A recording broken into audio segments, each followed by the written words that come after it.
Olá, eu sou a Edvan Fel, bem-vindo às nossas cestas de mistério. E o assunto hoje é lobisomem. Você já encontrou um? Conhece a história de algum? Conhece alguém que contou alguma história de lobisomem? Talvez você não acredite, ache que seja uma história de Hollywood, mas eu vou contar aqui três histórias que me ajudaram a acreditar em lobisomens. Então, eu sempre acreditei na existência de praticamente tudo: fantasmas, zumbis e, claro, lobisomens. E eu vou contar agora por quê.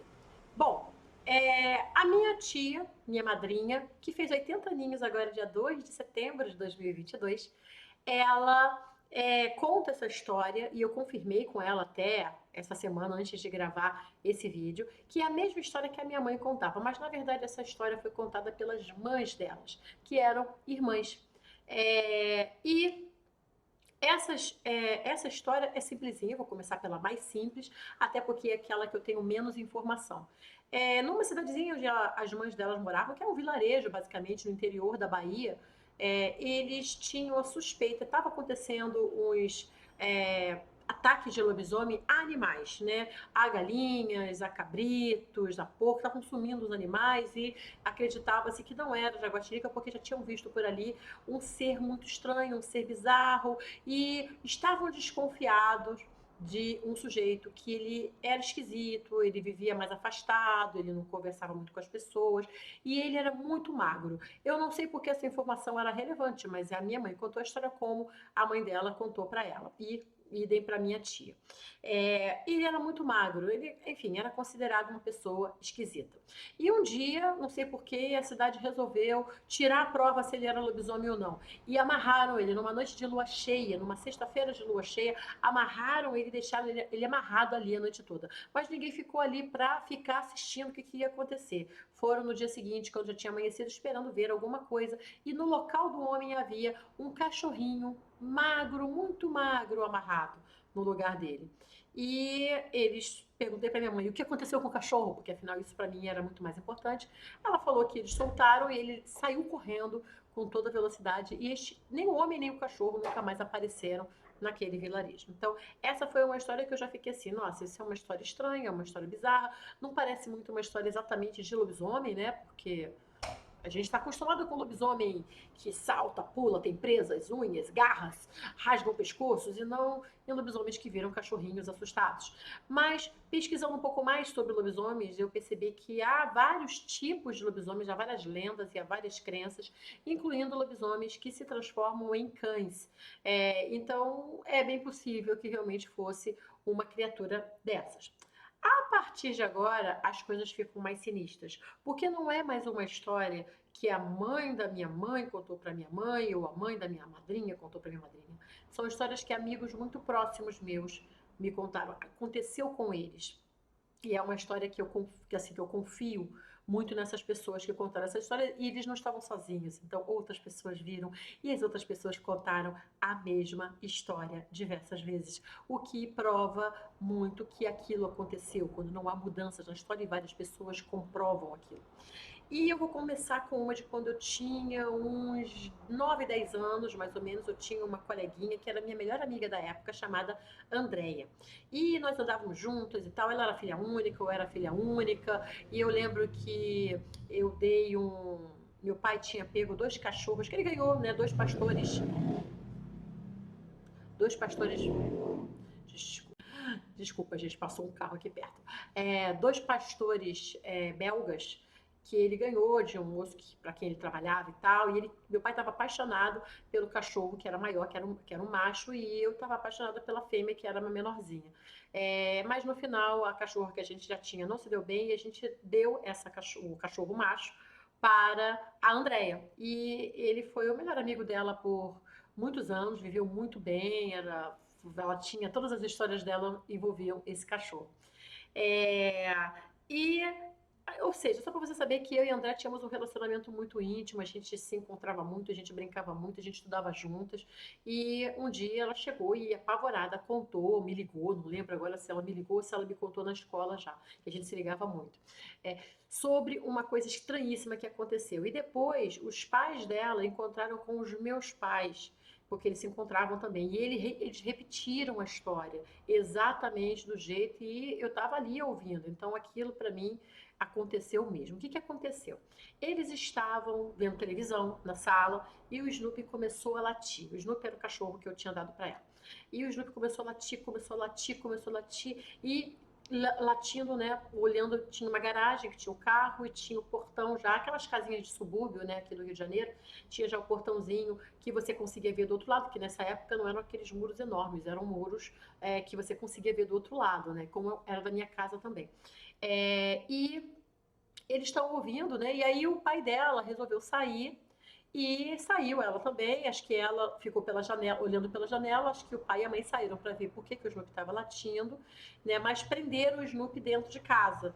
Então só eles saíram. Aí quando eles viram, foram olhar assim de longe, eles viram que vários cachorros estavam latindo, uivando e latindo. E esse monte de latidos, tinha os cachorros da rua, mas tinham uns latidos vindo, como se tivesse alguma coisa. E sim, alguma coisa estava vindo, sendo perseguida por vários outros cachorros, cachorros de rua. E esse ser que estava vindo, eles viram ele pular o muro para dentro da casa e se enfiar embaixo do carro. E quando eles viram isso, meio que se apavoraram, porque não parecia um cachorro, não parecia nada que eles já tivessem visto. Era um ser que parecia ter membros estendidos, membros maiores do que deveriam, como se fosse um humano meio peludo, andando, correndo de quatro, meio deformado, uma coisa bem esquisita. E essa criatura entrou e os cachorros continuaram latindo, e aí o pai dela pegou, não sei se foi o cabo de vassoura, pegou alguma coisa para tentar tirar ele de debaixo do carro. E aí, com esse instrumento, que eu não lembro o que era exatamente, ele cutucou e aí a criatura saiu de novo, pulou o muro e continuou correndo, e os cachorros todos atrás dele de novo. E era um ser escuro, né? Ele era meio preto, né? Meio com pelos, mas eles não, parece que ele tinha falhas no pelo, não era todo peludo. Tinha partes do corpo que tinha pelo, tinha partes que não tinha. Era grande, né? Mas ele realmente tinha essa estrutura de não parecer exatamente um cachorro. Ele parecia um humano de quatro, e deformado. Era bem esquisito, bem estranho. E até hoje eles acreditam, pelo menos eu acredito, que eles viram um lobisomem. Tá? E isso foi numa cidadezinha de subúrbio, ali em Nova Iguaçu, aqui no Rio de Janeiro, ou seja, não foi nem assim na roça, mais roça de todas as roças. E agora nós vamos à nossa terceira história. E essa é mais próxima ainda, porque eu já era adulta, né? Essa eu ainda era criança, mas essa eu já era adulta. E aconteceu com um dos meus melhores amigos. Eu não vou falar o nome dele porque eu acho que ele ficou meio traumatizado com essa história, então eu não vou expô-lo aqui. Mas ele estava andando com outro amigo meu também, né? Eles eram muito amigos. Esses dois amigos tinham ido para uma festa e estavam voltando a pé pelo Alto da Boa Vista. Alto da Boa Vista, aqui no Rio de Janeiro, é uma área com muito mato, muita floresta, muita árvore, onde também passa carro. Então você pode ir andando, né, por sua conta e risco. Não é uma autoestrada, então não passa carro toda hora, né? É uma coisa meio deserta, ainda mais de madrugada. Mas tem bastante mata fechada, né? Eu não sei o que deu na cabeça deles de fazer isso, porque eu não faria, não. Mas, enfim, eles estavam andando, né, nessa estrada, e eles estavam conversando, quando, de repente, o papo parou de repente. Sabe quando o papo para? Assim, você está conversando animado, daqui a pouco, pum, para de falar. E eles continuaram andando em silêncio, mas sentindo que havia uma atmosfera diferente. Tudo ficou em silêncio. Não havia grilo, não havia sapo, não havia bicho, não havia nada. Tudo, não passava carro, silêncio total. E eles perceberam isso tudo, os dois depois comentando com todos os detalhes o que eles viram. Eles perceberam que nem o toque-toque do sapato estava fazendo na rua. Eles estavam andando num lugar que estava com silêncio absoluto e até o som dos passos estava sendo abafado, estava como se estivessem entrado, sei lá, mergulhado na água. E percebendo, né, já os dois talvez que tinha algo errado, foram andando, quando de repente eles se depararam no meio da mata, mas bem na frente deles, e eu nunca entendi direito se era na mata ou se era exatamente na estrada, né, onde eles estavam. Me pareceu muito próximo, porque eles deram muitos detalhes.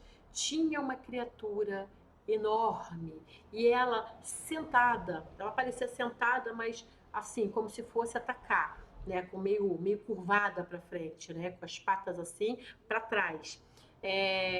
Muito peluda, preta, os olhos brilhavam muito, medonha de feia, e ela sentada estava com mais de 2 metros. Então imagina ela em pé, né? Ela tá e eles ficaram. Esse meu amigo, que era o mais amigo, né? Que era o mais íntimo meu, ele ficou tão apavorado que ele ficou vendo os detalhes e ele ficou paralisado. O meu outro amigo saiu correndo imediatamente, largou o outro na furada, mas ele saiu correndo que ele não via nem o que estava atrás dele. Aí, finalmente, esse que ficou parado olhando, viu por um tempo, o bicho não se movia, mas estava olhando fixamente para ele. E aí ele finalmente saiu correndo e ele falou que correu tanto que ele conseguiu alcançar o outro, que já estava correndo há um tempão e quase passou ele. Eles correram até ficar sem fôlego. E a partir daí, esse meu amigo, ele sofreu meio que uma mudança. Ele achou que isso aconteceu porque ele tinha lido tarô, porque ele jogava RPG, ele começou a encontrar motivos porque isso tinha acontecido, meio que ele encarou que aquilo foi, sei lá, que ele estava abrindo portas para coisas que ele não compreendia, e ele meio que abandonou isso tudo, se voltou mais para a religião dele e tudo mais, e não quis mais falar do assunto. Tá, ele não quis, ele falou muito naquele primeiro momento, deu muitos detalhes, mas depois ele não quis mais falar do assunto. Então essas são as 3 histórias que foram a base da minha crença de que lobisomens existem. Mas Ed, é só isso? Não, eu também, claro, vi outras histórias, mas aí já são histórias escritas, contadas, são histórias que eu vi, não acredite se quiser, são histórias que são mais distantes de mim. Não são histórias que aconteceu com alguém que você conhece, entendeu? Então fica algo mais assim, tá, eu tenho a opção de acreditar ou não. Eu tendo a acreditar, mas quando as coisas acontecem com alguém próximo, claro que eu tenho muito mais tendência a acreditar. Então, basicamente, essas 3 histórias me deram esta crença firme e certa de que lobisomens existem. Por muito tempo eu acreditei, por exemplo, que vampiros não existem. Eu não havia sentido, não entendia porquê.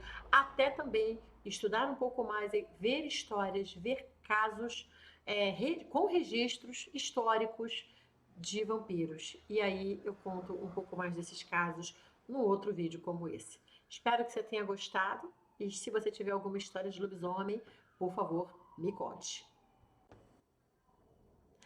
Um super beijo e não esqueça, se você gostou e quer ver mais histórias como essa, deixa sua curtida, comenta, compartilha e se inscreve no canal. Um super beijo, até a próxima.